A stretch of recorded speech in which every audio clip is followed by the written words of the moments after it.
Hey, it's Nesset Cake Style, and today I want to show you how to make a cool Shopkins berry smoothie cake. So I started out with 3 different sizes of cakes for this and also 2 shades of buttercream. I started with a pink and then just an orange, and I will let you know the details for how to make them.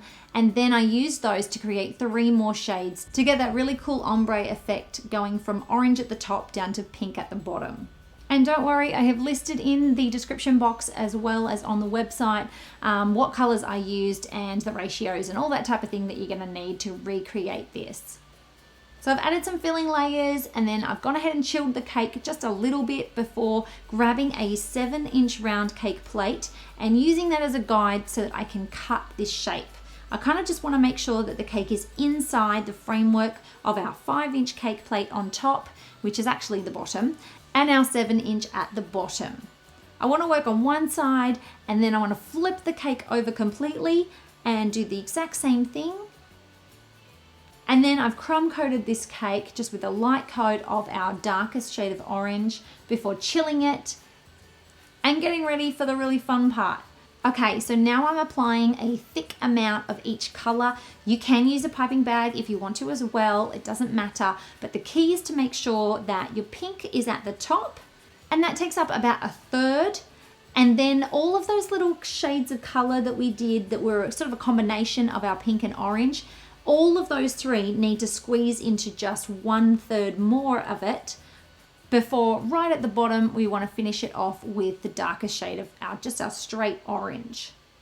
Make sure that you have a scraper that's large enough, that's really tall, so that you can get around this cake because you don't want to have any streaks or lines. So you're pretty much just smearing it around and around to get it nice and smooth, and then flip the cake over onto a cake board and you can pop off that top board.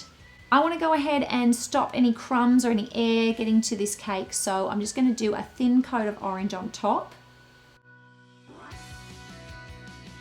Now I've taken some orange modeling chocolate because chocolate always tastes better, and I've gone ahead and made a leaf. I've cut it out with an X-Acto knife, and then I'm just using a toothpick to be able to give it a little bit of texture. And then of course I need to do a strawberry, so for that I'm just going to roll a little ball, blunt it at the top and kind of pinch it at the bottom. And the last thing you need to make is kind of using a calyx cutter, or I cut this by hand to show you that you can, and you want to make the little tuft of what's normally green go on top of the strawberry. Now chocolate sticks to chocolate, but if it doesn't want to stick to itself, you can go ahead and apply a dab of water. And then I'm popping these off to the side while I get started on the straws. So the straws are really easy because I'm just rolling them out into a long sausage, trimming them up a little bit, and then all you want to do is give them a light bend towards the top. And then I'm using a toothpick to kind of make those markings for where it's curved, because you want that concertina kind of look to the straw. And I'm using a shortened bamboo skewer to slide up in there, and that way I can pop it into the cake. The most fun part of this cake is actually doing this part, because you're just sort of doing a gigantic swirl of white buttercream. It's really similar to what I did on the Starbucks Frappuccino cake that I did.